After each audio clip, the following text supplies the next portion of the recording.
Hello, my name is Kevin with KLM Audio. Welcome to my fourth video on the Behringer X32 Rack mixer.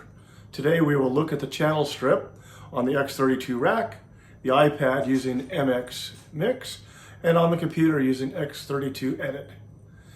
Make sure you are connected to the iPad and X32 Edit for the computer.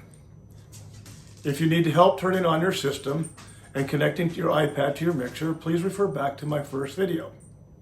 And of course, if you like what you see, please subscribe to my channel, ring the bell for further notifications of my next video. Okay, so let's first look at the iPad with the MX Mix. Let's go back to channel 2 and to the config window.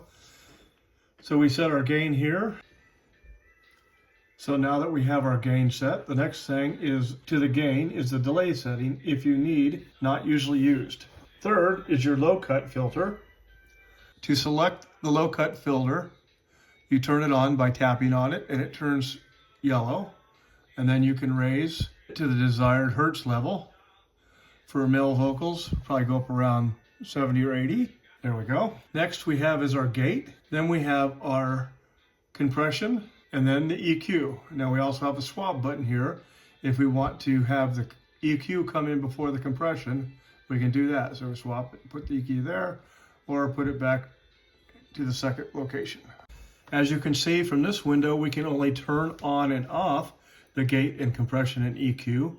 If we want to make an adjustments, we'd select like gate over here on the right side, and we could add our settings to the gate. I've already used a preset from the library to set my gate dynamics and EQ. Once you have your gate dynamics and EQ set where you want, you hit done and you are set to go, and you can go on to the next channel. Unlike with the XR18 where you had a preset for vocal, bass, kick drum, snare for your gates and compression, on the X32 you need to use the libraries, and we'll discuss those presets in my next video.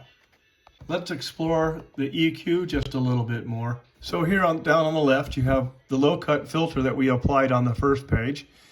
If we tap it, it unturns blue. If we turn it back on, it turns blue.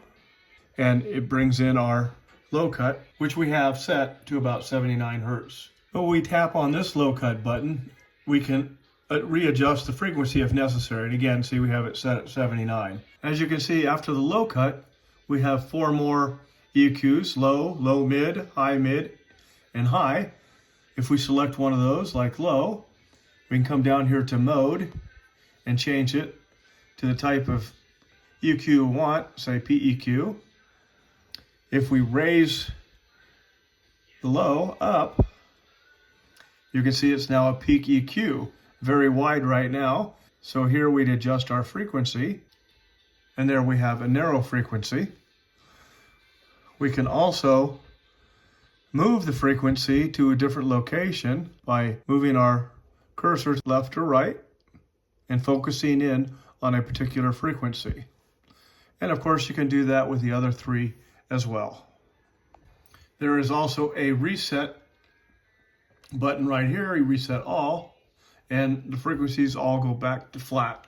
So let's select 2, the low mid, come down here to mode. Let's change this one to a VEQ, and then we'll lower it. And there again, you have a very wide EQ, so we can narrow it if we'd like. And there we have a narrow VEQ.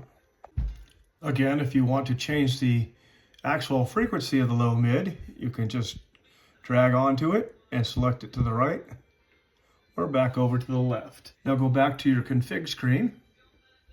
Here you can also select what DCA you would like that channel in, or what mute group.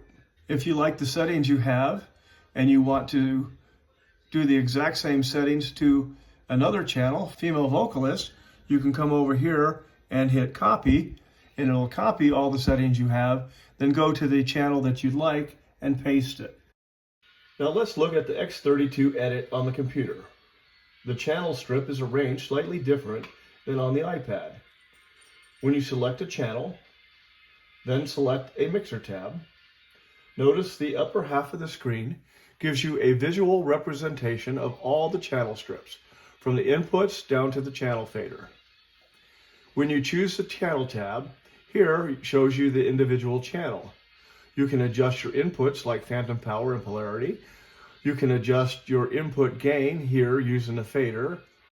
You have the option to turn on and off different functions similar to the config window on MX Mix. Turn on and off low cut filters or EQ, for example. To dial in the specific settings, you will need to go to the Gate, Dynamic, and EQ tabs. If you choose the Config tab, this window represents the signal flow through the flags.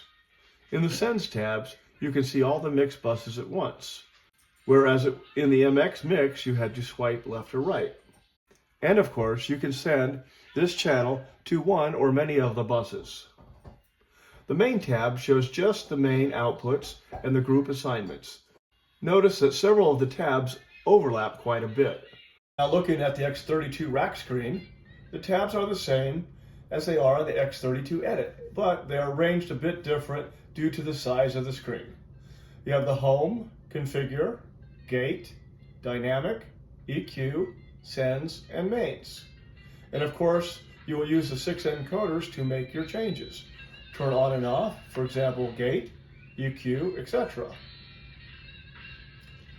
On X32 Edit, we use the trackpad and the keyboard to make our changes. On MX Mix, we use the touchscreen, which sometimes is not as responsive as I would like.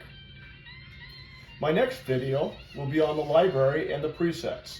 This is my presentation on the channel strips on the X32 Rack, X32 Edit, and MX Mix. And again, if you enjoyed this video, please subscribe to the channel, ring my bell to receive notifications of my next videos in the series for the Behringer X32 Rack. Thanks. I'm Kevin with KLM Audio.